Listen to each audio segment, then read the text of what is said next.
लेकीसाठी आई दुःख सहन करते, बाप दुःख सहन करतो. मला वाटतं जन्म दिलेली आई, जन्म दिलेला बाप आपण समजून घेतला तर किती प्रेम असतो बापाचं. बाप स्वतःला चप्पल घेत नाही,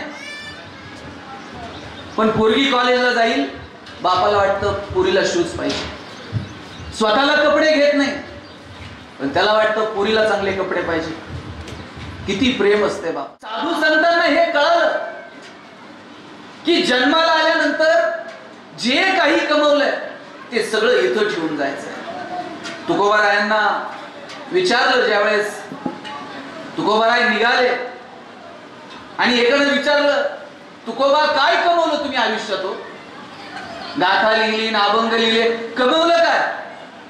तुकोबा म्हटले, कौतुक वाटे झाली या वेचाची. जगाला काय वाटतंय आम्हाला माहित नाही, पण आमचं आम्ही जे जगलो ना, आमचं आम्हाला कौतुक वाटतं. आपलं कौतुक जगाला वाटेल की नाही मला माहित नाही, पण आरशात बघितलं ना, आपलं आपल्याला कौतुक वाटलं पाहिजे की अरे आम्ही मस्तीत जगलो, आमच्या धुंदीत जगलो. जे कमवलं ते कष्टानं कमवलं, जे कमवलं त्याचा आम्ही उपभोग घेतला, जिथं वाटलं तिथं दान दिलं, शक्य होईल त्याला मदत केली, आम्ही आमच्या आनंदात जगलो. हे स्वतःला सांगता आलं पाहिजे. आम्हाला कमवता येतं, पण योग्य ठिकाणी खर्च सुद्धा करता आलं पाहिजे. मला नाईकवाडी कुटुंबाला अतिशय धन्यवाद द्यायचे की ज्या पातालेश्वरच्या मंदिरामध्ये नानांचा मोठा कार्यकाल गेला, नानांनी त्याची सेवा केली. या लोकांना वाटलं की अरे नानांनी आपल्या आयुष्यातली 10-20 वर्ष इथं घातली, चला त्यांच्या स्मृतीप्रित्यर्थ तिथं काहीतरी करू.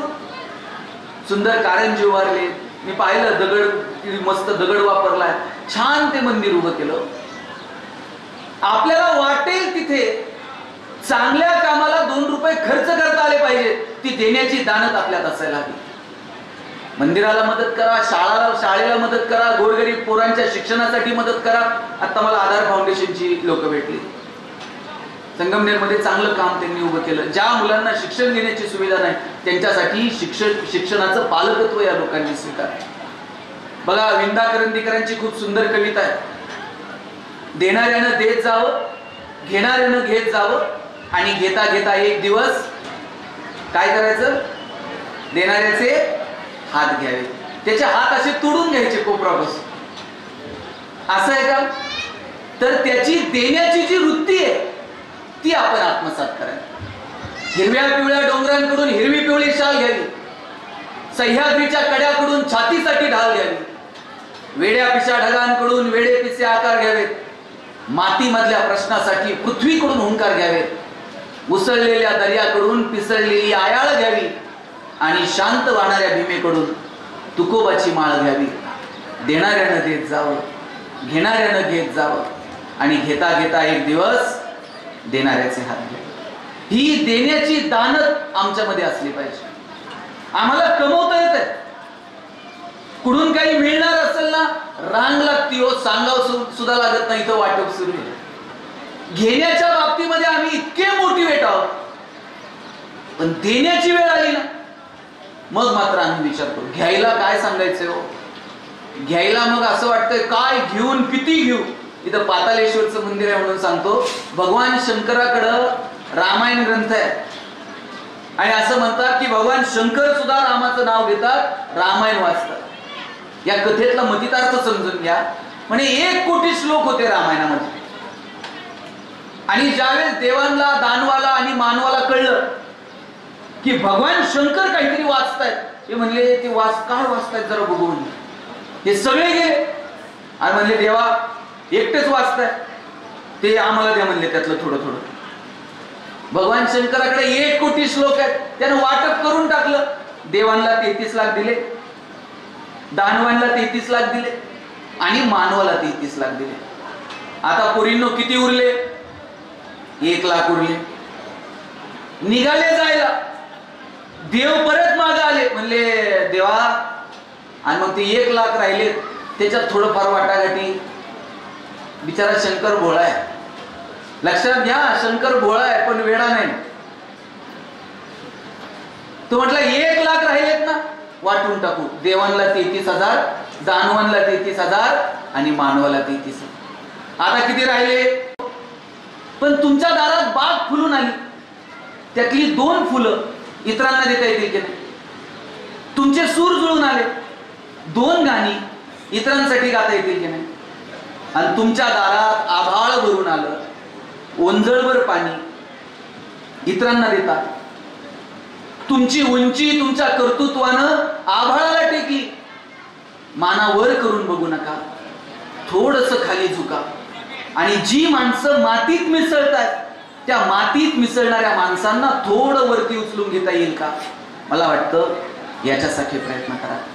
आपल्याकडे जे आहे त्यातलं थोडं तरी इतरांना. मी असंच एका भाषणात म्हटलं, आपल्याकडे जे आहे त्यातलं थोडं द्या. 3 जणांनी इतकं टेन्शन घेतलं, ते म्हणले आपण तर कधी काय दिलं नाही बुवा, आता यांनी तर सांगितलं थोडं द्यावं लागतं. पण त्यांना जाता जाता रस्त्यानंच सोन्याचा हंडा सापडला. आणि ते म्हणले काय हो कृपा झाली, सोन्याचा हंडाच सापडला. त्यातला दुसरा म्हणला मगाच आठवतंय का, ते मगाशी भाषणात ऐकलंय, आपल्यातलं थोडं तरी इतरांना द्यावं लागतं. बरं आता म्हणले हे फुकटच सापडले, देवाच्या कृपेनं सापडले, यातलं थोडं तरी देवाला देऊ म्हणले. दुसरा म्हणला आणि किती द्यायचं? ते म्हणलं आपण ठरवू ना सगळे मिळून किती द्यायचं काय द्यायचं. एक जण म्हणला एक काम करू म्हणे, हातात बांगडी असते ना, त्या बांगडी एवढं वर्तुळ आखायचं म्हणलं जमिनीवरती, एकदम छोट.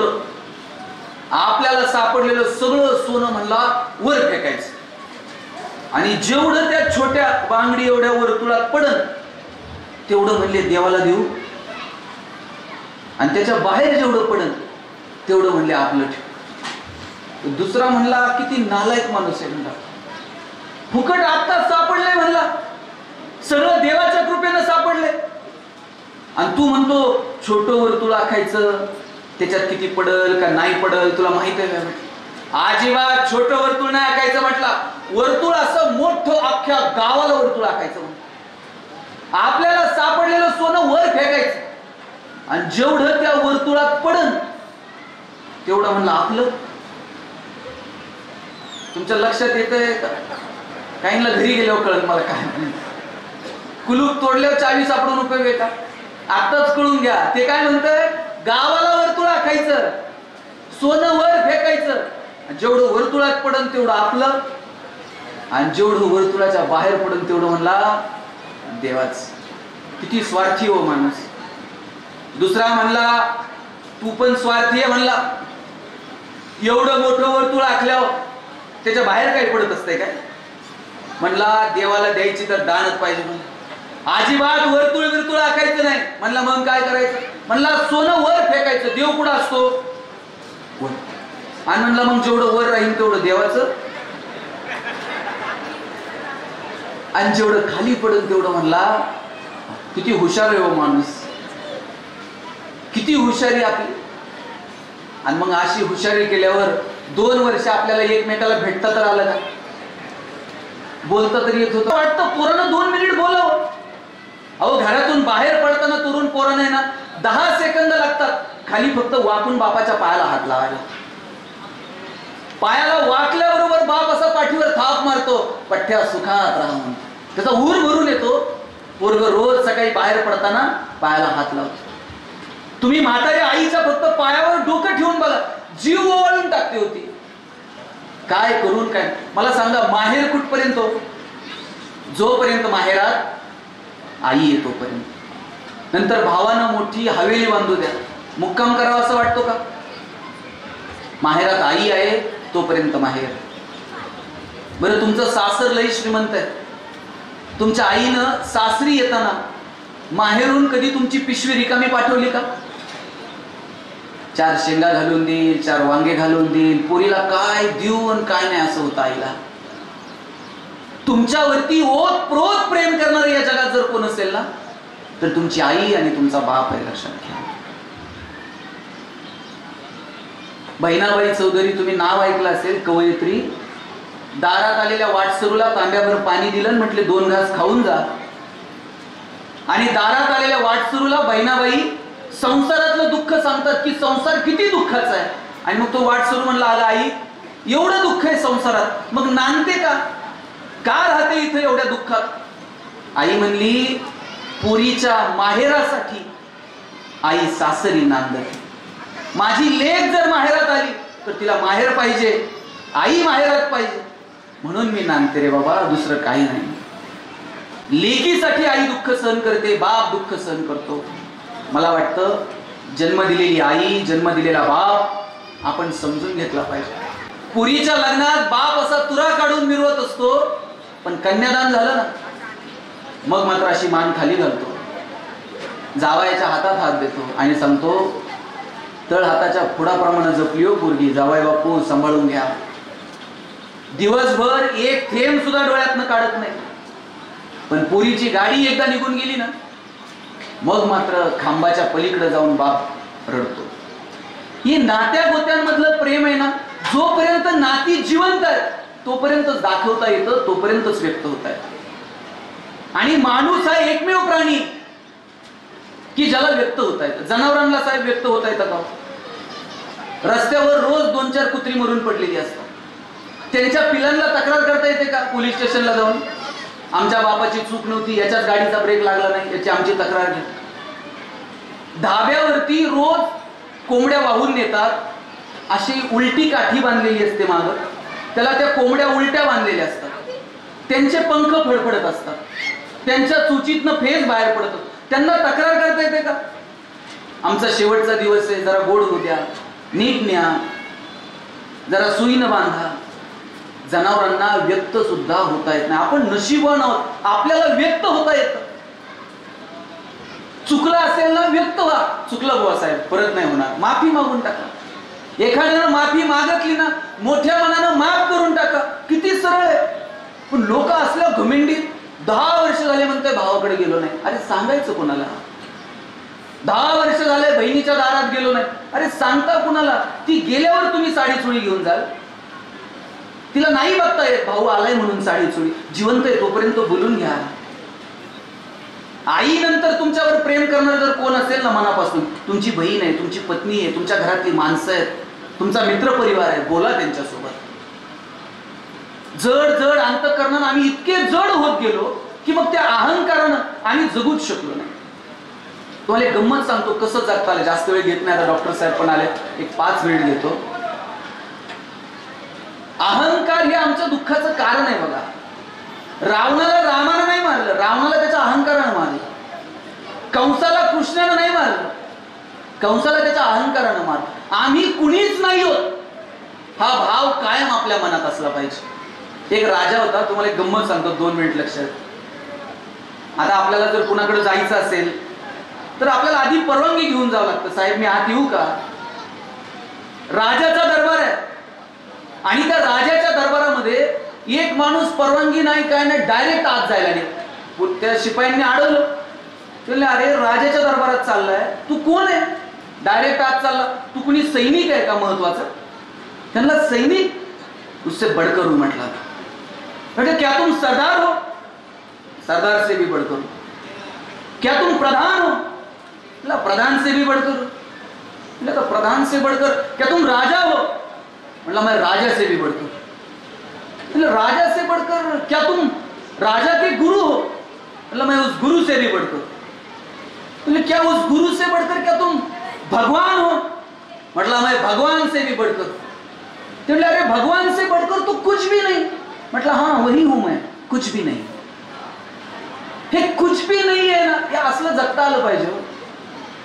आम्ही इतका अहंकार, मी अमुक. अहो अब्दुल कलाम साहेब राष्ट्रपती पदाचा कार्यकाल संपला, आता 2 पिशवे घेऊन बाहेर पडले हो, 2 बॅग, एकात काही पुस्तकं होती आणि एकात 2 ड्रेस होते. राष्ट्रपती पदाचा कार्यकाल संपला, मतदानाला गेले, रांगेत उभे राहिलेले फोटो व्हायरल झाले कलाम साहेब.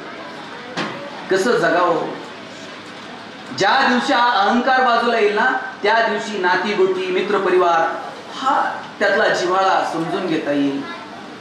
ज्ञानोबा समाधीला जायला निघाले आणि निवृत्ती महाराज रडायला लागले. आणि निवृत्ती महाराजांना रडताना बघितलं. नामदेव राय पुढे आले, म्हणले निवृत्ती राया, आकाशात कितीतरी तारे येतात आणि निखळतात, आकाशाला काय त्याचं दुःख, तुमच्या डोळ्यात पाणी का? निवृत्ती महाराज म्हणले, नामदेवराया, ज्ञानोबांची आणि माझी भेट कालही होती, आजही आहे, उद्याही आम्ही पुन्हा भेटू, पण भाऊ म्हणून हे सगुण रूप परत बघायला मिळायचं नाही, म्हणून डोळ्यात पाणी आलं.